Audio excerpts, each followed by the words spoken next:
Hello everyone, Ashutosh Padhya this side and we are at the 6th episode of Polish Your Network Marketing Skills podcast series.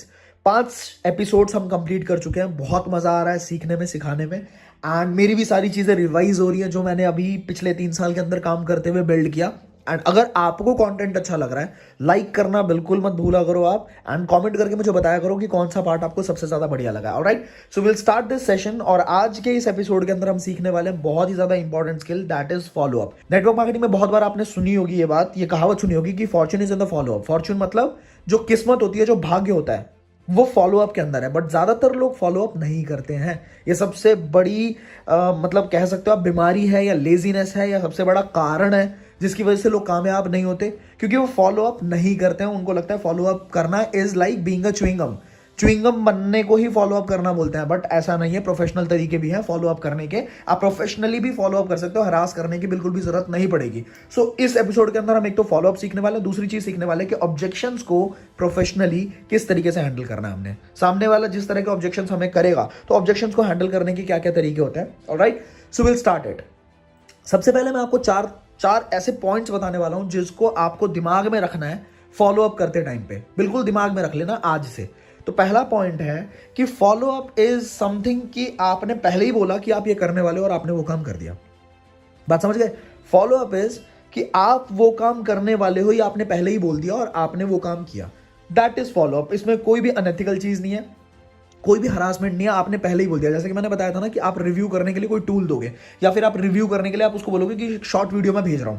ठीक है, आपने एक short video भेजा और आपने पहले ही पूछ लिया. अगर आप लोगों को समझ नहीं आ रही हो बात कि मैं क्या बातें कर रहा हूं, तो इसका मतलब है कि आपने पहले के एपिसोड्स नहीं देखे हैं. आपसे मैं रिक्वेस्ट करूंगा कि आप जाके एपिसोड 1 से शुरुआत करो और उसके बाद सिस्टमैटिक वे में अगर आप इस वीडियो पे देखोगे सारी चीजें तो आपको समझ आ जाएंगी और आप बहुत तरीके से चीजों को ग्रैब कर पाओगे, आप इंप्लीमेंट भी कर पाओगे. ऑलराइट, सो आप एपिसोड 1 से जरूर देखें इस पूरे सीरीज को. अगेन, आपने रिव्यू करने के लिए टूल दिया, ठीक है, वीडियो बोली, 2 मिनट की वीडियो या 4 मिनट की वीडियो आपने उसको दी और उसी टाइम पे आपने शेड्यूल कर ली कॉल कि इस टाइम पे हम कॉल पे बात करते हैं. राइट, उसने बोला कि हाँ जी इस टाइम पे आप कॉल कर सकते हो, इस टाइम पे कॉल पे बात करेंगे. रिमेंबर, मैंने बताया था ना आपको कि हम कुछ इस तरह से बात करने वाले कि सामने वाला बोलेगा, सामने वाला अपॉइंटमेंट फिक्स करेगा और अपॉइंटमेंट फिक्स हो चुकी है. आपने बोल रखा है उसको कि इस टाइम पे आप कॉल करने वाले हो और आपने वही काम किया. तो that is follow up. But ज्यादातर लोग क्या गलती करते हैं, एक्साइटमेंट में होते हैं, उनके अंदर लगता है कि हाँ सबको कॉल कर देंगे, पूरी दुनिया को कॉल कर देंगे. बट उसके बाद क्या होता है कि जब फिक्स हो चुकी है, मीटिंग फिक्स हो गई है या फिर कॉल फिक्स हो गई है, उस टाइम पे इंसान के अंदर आ जाता है आलस, या फिर इंसान के अंदर वो एनर्जी जो होती है वो फुस हो जाती है और वो इंसान फॉलो अप नहीं करता है, जिसकी वजह से रिजल्ट्स नहीं आते हैं. क्या आप करते हो? आपको आज अपने आप को नोटिस करना है. क्या आप करते हो? क्या आप एक कैलेंडर को मेंटेन करते हो, चाहे इलेक्ट्रॉनिक कैलेंडर हो, चाहे एक फिजिकल कैलेंडर पे आप सारी चीजें लिख रहे हो, चाहे कोई अलार्म सेट करते हो, आप रिमाइंडर सेट करते हो? आप नहीं करते ना. अगर नहीं करते हो तो आज से करना शुरू करो और नीचे जाके कमेंट करो कि हाँ जी सर मैं आज से ये काम करना शुरू करूंगा. आपको हर किसी के साथ शेड्यूल करना है कॉल्स को, और कॉल को शेड्यूल करने के बाद निभाना है उस चीज को. आपने बोला कि आप कॉल करोगे तो आपको करना है, ठीक है. और उस टाइम पे फिर क्या होने वाला है, देखो, दूसरा पॉइंट जो मैं आपको बता रहा हूं, दूसरा पॉइंट ये है कि हर बार कॉल करने का पर्पस यही होना चाहिए कि अगले कॉल की टाइमिंग को फिक्स कर ले. चाहे कॉल चाहे एक्सपोजर, अगर आप किसी से मिल भी रहे हो, ठीक है, हर मीटिंग का पर्पस ये होना चाहिए कि अगली मीटिंग कैसे फिक्स करी जाए. बात समझ रहे हो? अगली मीटिंग कैसे फिक्स करी जाए, यही आपका पर्पस होना चाहिए. ज्यादातर लोग यहाँ पे लैक करते हैं चीजों, ये नहीं समझ पाते. मैं खुद नहीं समझता था. हमें क्या लगता है कि हम किसी से मिल रहे हैं ना तो हमारा पर्पस ये है और मोटिव ये है, ठीक है, मिशन ये है कि हम सामने वाले को ज्वाइन करा के उठेंगे, हम प्रोडक्ट बेच के उठेंगे या ज्वाइन करा के उठेंगे. अगर हम किसी से कॉल पे बात कर रहे हैं तो फटाफट हमारा मोटिव क्या होना चाहिए कि हम इसको ज्वाइन करा दें, हम इससे बिलिंग करा दें, हम कस्टमर बना लें, या फिर हमारी सीसीज वीवीज जो भी होती हैं, ठीक है, वो हम डलवा दें. लेकिन यहां पे हम गलती कर बैठते हैं. हमारा मेन पर्पस पता है क्या होना चाहिए कॉल करने का या मिलने का, कि कॉल करने से पहले जो हमारा उसके साथ रिश्ता था और कॉल करने के बाद जो हमारा उसके साथ रिश्ता होने वाला है, इसके अंदर सुधार आ जाए और ज्यादा बढ़िया हो जाए, ठीक है, इसमें बढ़ोतरी आ जाए. बात सिर्फ फोकस सिर्फ इतना सा रखना, और कॉल का रीजन ध्यान रखना, लिख लो कहीं पे. कॉल का रीजन सिर्फ इतना होना चाहिए कि अगली कॉल, मतलब उसमें कुछ ऐसे बात करो और कॉल तब तक मत रखो, खत्म मत करो जब तक आपकी अगली कॉल की टाइमिंग फिक्स ना हो जाए. अगर आपने ये काम नहीं किया तो समझ लो कि सामने वाला प्रोस्पेक्ट चला गया आपके हाथों से. बात समझ गए? तो आपको क्या ध्यान रखना, जब आपने कॉल पे बात करनी शुरू करी तो आपने जो भी रिव्यू करने के लिए दिया था उसको मटेरियल, आप उससे पूछ सकते हो कि क्या आपने वो देख लिया. आपने उसको कंप्लीट कर लिया, दो ही आंसर है, या तो ना बोलेगा या हाँ बोलेगा। अब अगर उसको ना बोलता है तो वहां पे काफी लोग क्या हो जाते हैं, फ्यूरियस हो जाते हैं कि अरे सर आपने क्यों नहीं देखा, मेरे को लगा आप देख चुके होगे। बट फ्यूरियस बिल्कुल भी नहीं होना। आपको क्या बोलना है वहां पे, अगर उसने बोला कि नहीं देखा अभी तक, आप वहां पे बोल सकते हो कि चलो कोई बात नहीं, मैं मानता हूं इस बात को, अभी लाइफ काफी बिजी चल रही है सबकी, ठीक है, लाइफ काफी बिजी हो जाती है, तो कोई बात नहीं, दिक्कतें हो जाती है। आप ये बताओ कि कब तक आप पक्का देख लोगे इसको, पक्का मतलब पक्का ही देख लोगे आप। देखो ये लाइन ना जरूर ऐड करना, कब तक आप पक्का देख लोगे इस चीज को, मतलब पक्का मतलब पक्का ही देख लोगे। ये पता है क्या, ये थोड़ा सा ऑकवर्ड लगेगा आपको, बट ये 2 बार पक्का बोलने से ना, या 3 बार पक्का बोलने से ये इफेक्ट बड़ा तगड़ा देता है। 100%, मैंने खुद इंप्लीमेंट करके देखा है, ये इफेक्ट आपको बहुत तगड़ा देगा। आप उसको बोलोगे कि कब तक आप पक्का देख लोगे, ये बता दो, पक्का मतलब पक्का ही देख लोगे, ठीक है। तो सामने वाले ने बोला कि हाँ इस टाइम तक देख लूंगा, अगेन आपको क्या करना है, सेम प्रोसेस को रिपीट कर देना है। इस टाइम तक देख लूंगा, उसने बोला, टाइम दिया, अब अगेन हमें फॉलो अप करना है, उस टाइम पे फिर पूछना है उससे कि देख लिया आपने, अच्छा कब तक देख लोगे, पक्का ही देख लोगे, मतलब रिपीट कर दो प्रोसेस को, ठीक है, रिपीट करना जरूरी है। अब अगर उसने बोला कि हाँ जी मैंने देख लिया, तो यहां पे अब बात ये आती है कि काफी लोग यहां दिक्कत कर देते हैं कि क्या लगता है आपको क्या करना चाहिए, कैसा लगा आपको, ऐसे सवाल पूछ लेते कैसा लगा आपको। अब ये कैसा लगा आपको का जो आंसर है ना, वो बहुत अलग अलग जाता है। अच्छा लगा मुझे, अच्छा लगा, नहीं लगा मुझे, बेकार था, मीडियम था, सोच के बताऊंगा, बहुत सारे ऑप्शंस आपने खोल के रख दिए। आपका सवाल कुछ ऐसा हो कि सामने वाला जवाब वैसा ही दे जो आपको चाहिए। तो सवाल आपको सिंपल सा पूछना है, जैसे मैं पूछता हूं, आपको सिंपल सवाल पूछना है कि आपको सबसे बढ़िया क्या लगा, सबसे बढ़िया क्या लगा। या फिर ये पूछो कि आप 1 से लेके 10 तक की रेटिंग अगर मैं बोलूं, तो आप 1 से लेके 10 तक में कितनी रेटिंग दोगे। 1 का मतलब बिल्कुल इंटरेस्ट नहीं आया, और बाकी का मतलब 6 का मतलब एवरेज। ये बताओ चाहे मत बताओ, लेकिन बोलो कि 1 से लेके 10 तक अगर रेटिंग देने को बोलूं तो आप कितनी रेटिंग दोगे। सामने वाला कोई भी रेटिंग देगा ना, 1 से ऊपर कोई भी रेटिंग दे रहा है, तो इसका मतलब उसको थोड़ा बहुत इंटरेस्ट आया है। बाकी फिर उसके बाद आप पूछ सकते हो कि आप मुझे ये बताओ कि मैं आपकी कैसी हेल्प कर सकता हूं कि आपकी रेटिंग जो है वो 10 तक जाए, and we can start it straight away. तो वो आपसे जो भी ऑब्जेक्शंस उसके दिमाग में होंगे, वो ऑब्जेक्शंस पूछेगा वहां पे, एंड आप उसको इजीली कन्वर्ट कर सकते हो। बट बात क्या है, अगेन हमें ध्यान इस बात पे रखना है कि हमारा कॉल का पर्पस ये होना चाहिए कि हम अगली बार कॉल पे बात कब करेंगे। उसको कुछ ना कुछ टास्क दो, उसको बोलो कि आप ये वीडियो देखो, आपको मैं कुछ भेज रहा हूं, आपको कोई मटेरियल भेज रहा हूं, आप ये पढ़ लेना, आप वहां पे मिल लेना, लेकिन अगली बार हम कब बात करें, ये कब तक देख लोगे आप, ये कब तक पढ़ लोगे आप, अगली बार हम कब बात करें। अब अगले मैं आपको कंसेप्ट पे लेके चल रहा हूं, जो 2 पॉइंट्स मैंने बताए। तीसरा पॉइंट क्या है, बहुत ध्यान से समझना। एक इंसान को, देखो हमारा पर्पस क्या है इस बिजनेस के अंदर, हमारा पर्पस है कि लोगों को एजुकेट करना और लोगों को हम प्रॉपर अंडरस्टैंडिंग दे पाए, ठीक है। लोग जो अंधे हुए पड़े हैं ना, जिनको दिख नहीं रही दुनिया किस तरह से चल रही है, किस तरह से काम कर रही है, जो ब्लाइंड लोग हैं, उनकी हेल्प कर पाए कि भाई चीजों को देखो, थोड़ा अवेयरनेस बढ़ाओ, मार्केट में क्या चल रहा है, ठीक है।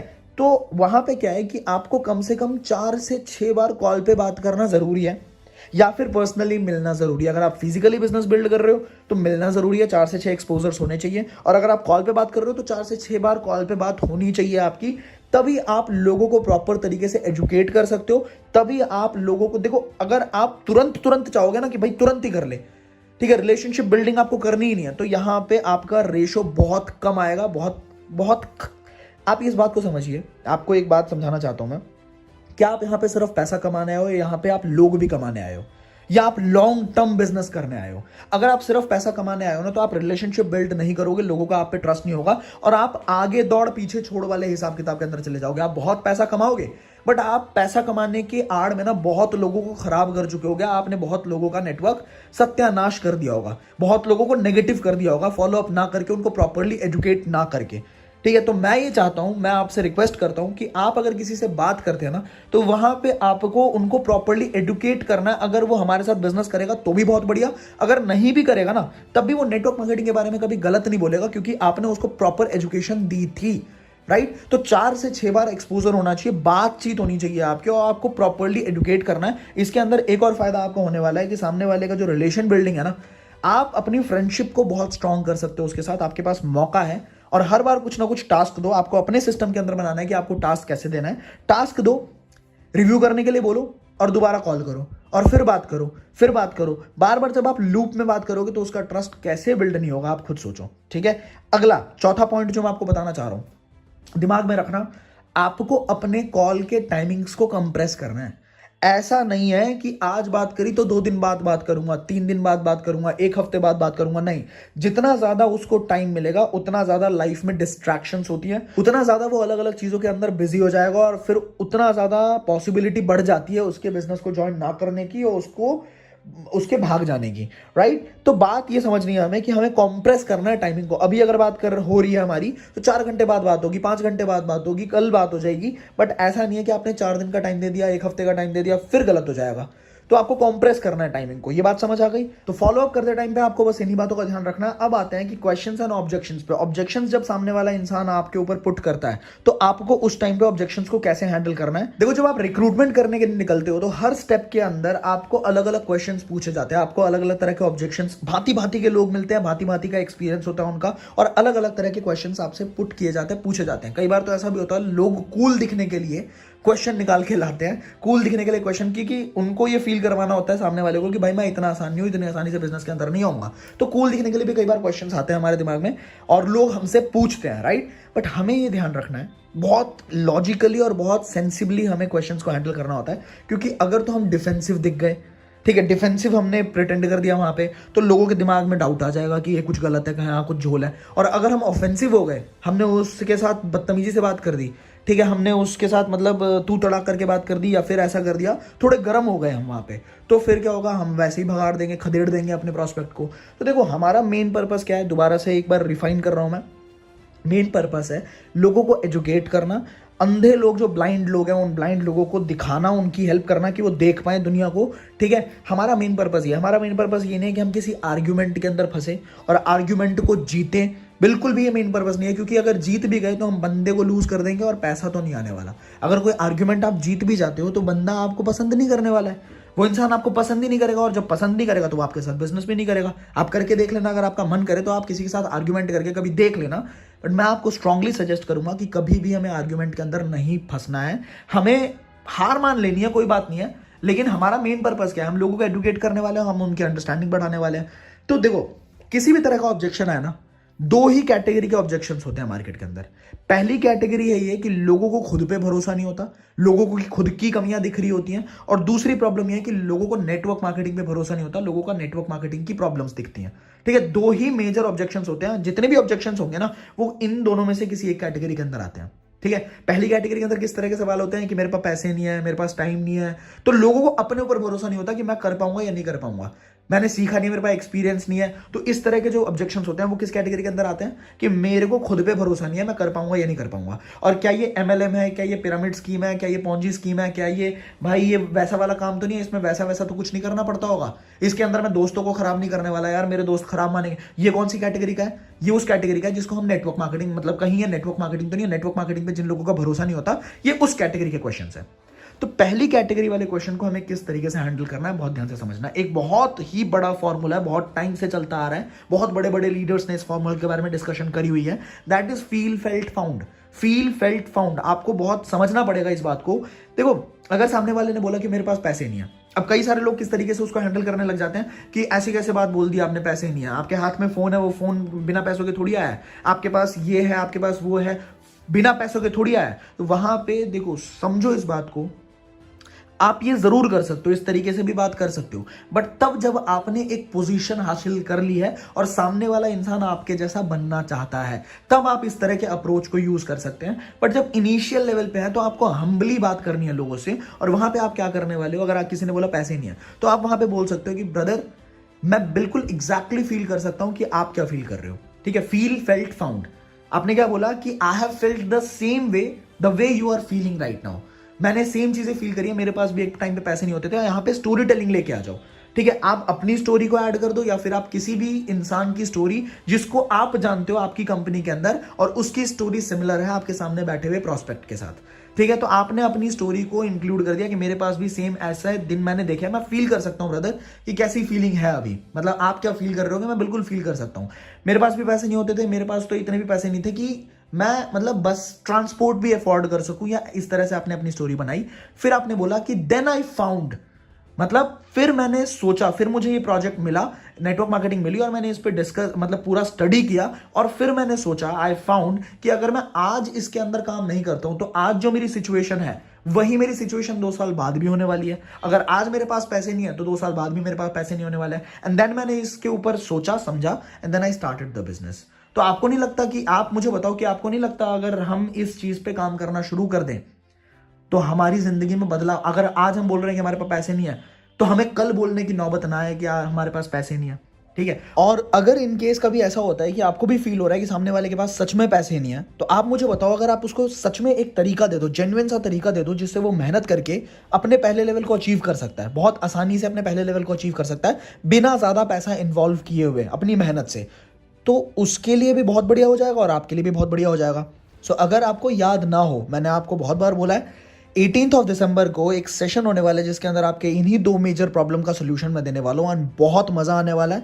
आपको एक ऐसा तरीका मिल जाएगा जिससे आप सामने वाले इंसान को, अपने प्रोस्पेक्ट को हमेशा एक विजन दे पाओगे कि हाँ everything is possible, alright. And उसका जो वीडियो का लिंक है, जिस वीडियो के अंदर मैंने पूरी डिटेल में बताया हुआ है उस सेशन के अंदर क्या क्या सीखने को मिलेगा आपको, वो वीडियो का लिंक मैं आपको आई बटन पे दे रहा हूँ। आई बटन मतलब आपके स्क्रीन पे टॉप राइट कॉर्नर पे, ऊपर की तरफ, टॉप राइट की तरफ, टॉप राइट कॉर्नर पे आई बटन का लिंक आएगा, वहां पे आप टैप करोगे तो आपको वीडियो खुल जाएगी और इस वीडियो के अंदर आप देख पाओगे कि क्या क्या चीज़ आपको सीखने को मिलने वाली है आपको 18 दिसंबर के सेशन के अंदर, ऑलराइट। तो उसके अंदर आप रजिस्ट्रेशन जरूर कर लेना। और एक बहुत ही तगड़ा मैं बताता हूँ, ये ई बुक का बताता हूँ मैं। ई बुक के अंदर मैंने एक बहुत ही अच्छा सोल्यूशन दिया था, पैसे नहीं है उसका, अगर आप चाहो तो आप उसको यूज कर सकते हो। मैं पहली बार पॉडकास्ट के अंदर अपना पेड कंटेंट दे रहा हूँ।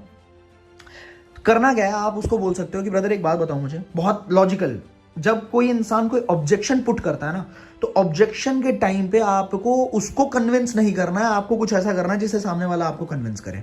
बात समझ रहे हो? आपको उसको कन्विंस नहीं करना है कि ब्रदर मेरी बात सुनो, ये ऐसे कर लेंगे वैसे कर लेंगे, नहीं। आपको उसको, सामने वाले को सीधा पहला पॉइंट ये बोलना है कि ब्रदर देखो मेरे पास बहुत सारे लोग हैं, I have so many people जिसको मैं समझा सकता हूं इस बिजनेस के बारे में, जिन्होंने मुझसे पूछा भी हुआ है इस बिजनेस के बारे में। तो आप ना, अगर ये ऑब्जेक्शन आपका असली है तो सही बात है, मैं आपको कुछ ना कुछ सोल्यूशन दूंगा। बट अगर आप मना करना चाहते हो लेकिन आप कर नहीं पा रहे मुंह पे, तो प्लीज मना कर देना। मतलब ये मत सोचना कि मुझे बुरा लग जाएगा या ऐसा भी कुछ होगा। प्लीज मुझे बता दो कि आपका ये जो ऑब्जेक्शन है ये जेन्युइन है या सिर्फ आप मना कर नहीं पा रहे हो और इस वजह से आप इधर उधर घुमा घुमा के बातें कर रहे हो। सीधा सीधा स्ट्रेट अवे बता दो आप मुझे।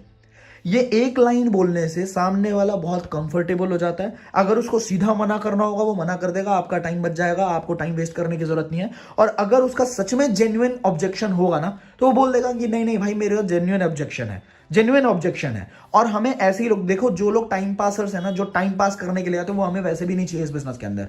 जो मना करना चाहते हैं पर अलग अलग तरीके ढूंढ रहे हैं मना करने के, वो हमें ऐसे भी नहीं चाहिए बिजनेस के अंदर।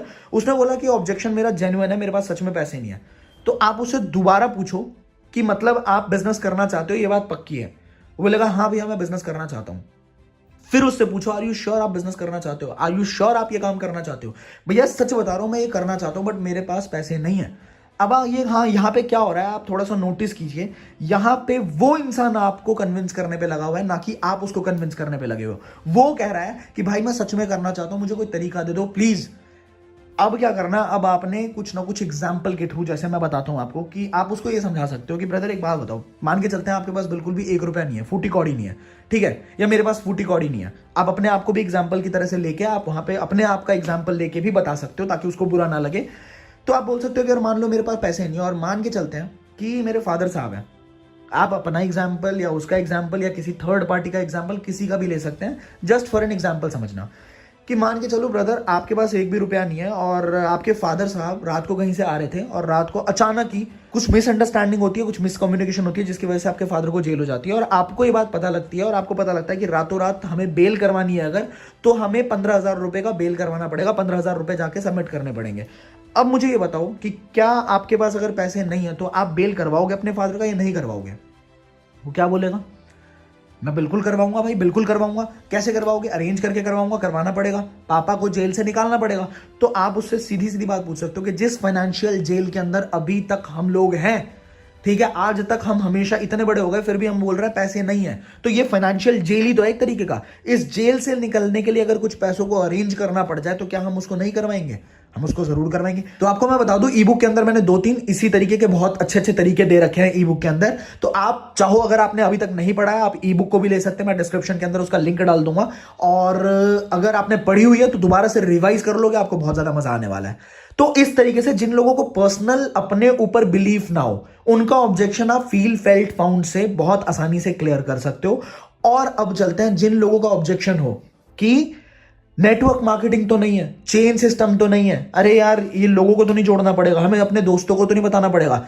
वहां पे आप सिंपल, मैं आपको बहुत अच्छा तरीका बता रहा हूं, डिजिटल नेटवर्क मार्केटिंग बोलो लोगों को बोलो कि नेटवर्क मार्केटिंग नहीं है भाई, ये डिजिटल नेटवर्क मार्केटिंग के बारे में सुना है तुमने? सामने वाला क्या बोलेगा, नहीं यार डिजिटल नेटवर्क मार्केटिंग के बारे में तो नहीं सुना मैंने।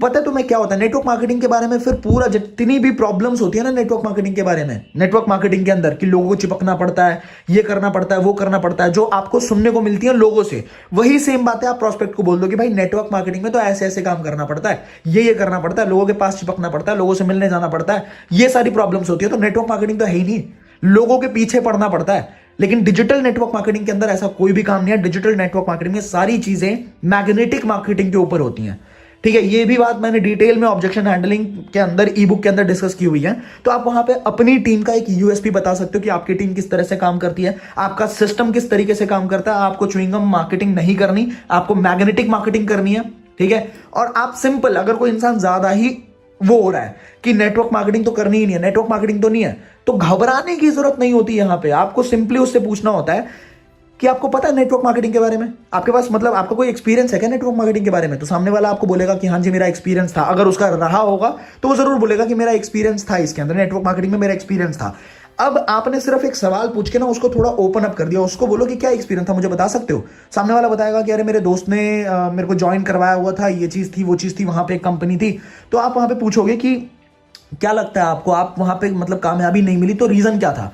तो वो बोलेगा कि भाई मैंने सोचा कि 4-5 लोगों को ज्वाइन कराऊंगा, ज्वाइन नहीं हुए लोग, और फिर मेरा धीरे धीरे इंटरेस्ट लूज हो गया। तो आप वहां पे अगला सवाल पूछ सकते हो कि क्या आपको लगता है कि पूरी मेहनत आपने करी थी, प्रॉपर तरीके से मेहनत करी थी? वो खुद बोल देगा कि नहीं यार मेहनत तो इतनी ज्यादा नहीं करी थी, राइट। तो आप वहां पे पूछ सकते हो कि भाई ये नेटवर्क मार्केटिंग, आप मुझे बताओ कि नेटवर्क मार्केटिंग की गलती थी या शायद आपकी टाइमिंग में कुछ प्रॉब्लम थी, मतलब उस टाइम पे सही टाइम नहीं था, या कोई भी दिक्कत हो सकती है, पर्सनल दिक्कतें हो सकती है। वो बोल देगा आपको कि नेटवर्क मार्केटिंग की तो नहीं थी दिक्कत तो हो सकता है मेरी ही पर्सनल हो। तो उसके बाद आप एक तरीके से आपने ना उसके अंदर जो गुबार भरा पड़ा है उसको निकालना है अपने को। लोगों से बात करने में प्रॉब्लम होनी नहीं चाहिए, आपके अंदर कॉन्फिडेंस होना चाहिए। अगर वो इंसान खुद एक्सपीरियंस्ड है तो उसके तरीके से आप हैंडल कर सकते हो। अगर उस इंसान ने, ज्यादातर 90% तो ऐसे मिलेंगे जिसने खुद एक्सपीरियंस नहीं किया हुआ है, जिसके आसपास के लोगों ने, किसी ने, बुआ ने, किसी के मामा ने, किसी के चाचा ने, किसी ना किसी ने एक्सपीरियंस किया हुआ है, तो वहां पे आप उसको एक ही बात समझा सकते हो कि मेरे भाई, स्कूल के अंदर जब हम जाते हैं तो माँ बाप क्या सिखाते हैं कि टॉपर के साथ बैठो या फेलियर के साथ बैठो। हर फील्ड के अंदर, हर स्किल्स के अंदर कुछ सक्सेसफुल लोग होते हैं, कुछ फेलियर्स होते हैं। हमें किसके साथ बैठना चाहिए, हमें किसकी बात सुननी चाहिए, फेलियर की या सक्सेसफुल इंसान की? तो वो अपने आप बोल देगा सक्सेसफुल की। माँ बाप क्या सिखाते हैं कि बेटा जो पढ़ाई करता है, जो टॉपर होता है, उसके साथ जाके बैठो, यही तो सिखाते हैं ना माँ बाप। तो अभी अगर आपके वो वाले भैया फेल हो गए तो हमें उनकी सुननी चाहिए या यहाँ पे बहुत सारे लोग पैसा कमा रहे हैं हमें इनकी सुननी चाहिए? लेकिन ये सारी बातें बोलने से पहले आपका रैपो फॉर्म होना चाहिए, आपका कनेक्शन उसके साथ बहुत स्ट्रांग होना चाहिए। अगर आपको सिस्टमैटिक वे में ये सारी चीजें जाननी है, 18 दिसंबर के सेशन के अंदर बहुत डिटेल में बहुत सारी चीजों पे बात होने वाली है। सो मेक श्योर आपने उसके अंदर रजिस्टर कर लिया होगा। ऑलराइट, सो ऑब्जेक्शन हैंडलिंग, आपको सिर्फ इतना सा ध्यान रखना ऑब्जेक्शन हैंडलिंग पे, लोगों को सिर्फ 2 डाउट्स होते हैं। पहला डाउट कि क्या मैं इस काम को कर पाऊंगा, दूसरा डाउट कि क्या ये कंपनी या ये अपॉर्चुनिटी या ये नेटवर्क मार्केटिंग बिजनेस सच में काम करता है। सच से अगर आपने मास्टर कर लिया, आपको बड़ा खेलने से कोई नहीं रोक पाएगा, मेरी बात को गांठ बांध लेना। So I will see you in the next episode. नीचे कमेंट करके मुझे जरूर बताना आज के एपिसोड में आपको सबसे बढ़िया पार्ट क्या लगा। एंड टिल द टाइम बड़ा खेलते हैं। Bye bye.